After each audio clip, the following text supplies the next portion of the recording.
Alors, ce signe peut paraître un peu étrange si c'est la première fois que vous le voyez, mais ce n'est tout autre que le signe de la racine carrée d'un nombre.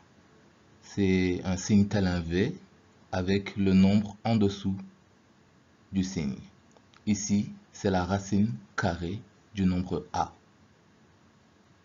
Dans racine carrée, on remarque qu'il y a deux composantes. Il y a la racine, que nous allons essayer de mieux comprendre aujourd'hui, et il y a aussi le carré d'un nombre, dont la notation est représentée par le nombre avec un petit 2 au-dessus. Donc pour comprendre la racine carrée d'un nombre, il est important d'abord de comprendre c'est quoi le carré d'un nombre. Commençons avec un exemple de carré. Par exemple, le carré de 4. Le carré de 4, c'est 4 avec un petit 2 au-dessus, écrit comme ça. Et ça veut dire 4 multiplié par lui-même, deux fois. Et on sait que 4 fois 4, ça nous donne 16. Donc on dit que le carré de 4 est égal à 16. Et la notation, c'est 4 avec un petit 2 au-dessus, égal à 16. Un autre exemple, 3 au carré par exemple, c'est 3 fois lui-même, qui donne 9. 3 demi au carré, c'est 3 demi fois 3 demi. On sait que 3 fois 3 fait 9 et 2 fois 2, 4. Donc le carré de 3 demi, c'est 9 quarts. Et dans cette notation, 4 au carré égale 16, 4, ça représente la racine ou l'origine du carré. Et 16, ça représente le carré lui-même. Encore une fois, 4, ça représente la racine. Et 16, ça représente le carré. Et si on passe de la racine au carré, c'est là qu'on trouve le carré du nombre. On pourrait aussi passer du carré vers la racine, et c'est à ce moment-là qu'on applique la racine carrée du nombre. Donc on trouve la racine dans ce cas-là. Ces deux opérations, bien que différentes, sont absolument identiques. Elles veulent dire la même chose. 4 au carré égale 16, c'est la même chose que racine de 16 égale 4. De la même manière que le double de 10 est 20, la moitié de 20, c'est 10.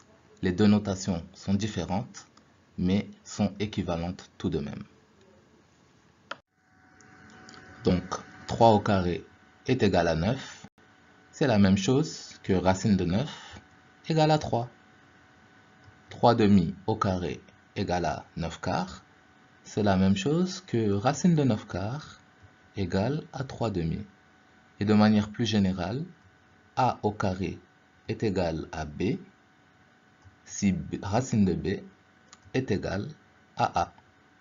Et vous remarquerez qu'on a utilisé des nombres positifs pour l'instant, et ce n'est pas par hasard. Avec les racines carrées, on va assumer qu'on est dans le realm des nombres positifs. Donc A est soit positif ou nul, et B est aussi positif ou nul. Maintenant qu'on comprend c'est quoi la racine carrée d'un nombre, comment trouver la racine carrée d'un nombre? Par exemple, c'est quoi la racine carrée de 25? Une question.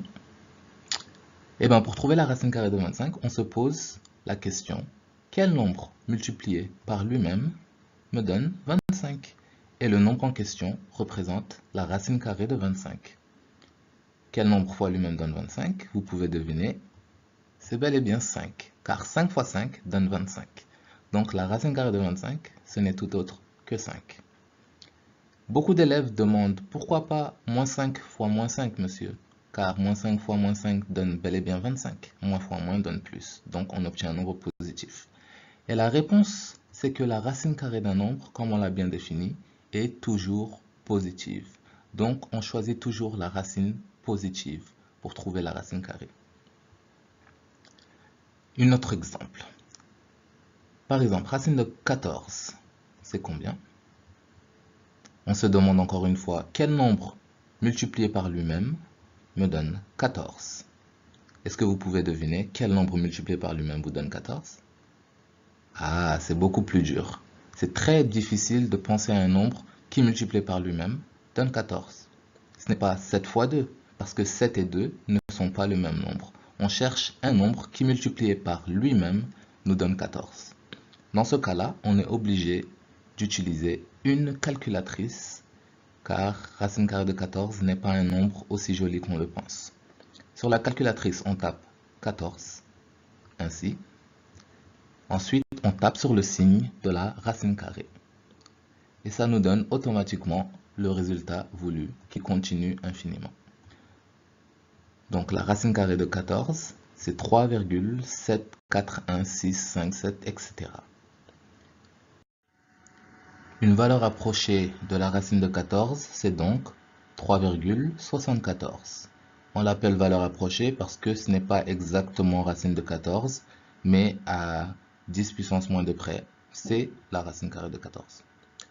Et donc ça veut dire que 3,74 multiplié par lui-même, selon la définition de la racine carrée, doit nous donner 14 ou doit s'approcher de 14, puisque nous avons utilisé une valeur approchée. Et si vous vérifiez, vous verrez en effet que 3,74 au carré donne 13,98, très proche de 14. De manière générale, la racine carrée d'un nombre est loin d'être jolie. C'est généralement une décimale qui continue infiniment après la virgule. À part pour quelques exceptions, par exemple, racine carrée de 4, c'est exactement égal à 2. Et on les appelle des carrés parfaits. Des carrés qui ont une valeur exacte. Si les carrés parfaits vous paraissent familiers, ce n'est pas par hasard. On peut les retrouver même sur notre table de multiplication. Ils sont en effet sur la diagonale de cette table de multiplication. Parce que vous savez bien que 2 fois 2 nous donne en effet 4. 3 fois 3 donne bel et bien 9. 4 fois 4 donne 16. 5 fois 5 nous donne 25. Ainsi de suite. Donc sur cette diagonale, on retrouve les carrés parfaits. Et cela veut dire que leur racine carrée est un nombre exact. Racine de 4 par exemple, c'est exactement égal à 2.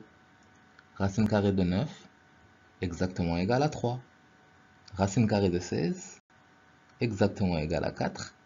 Racine carrée de 25, c'est égal à 5.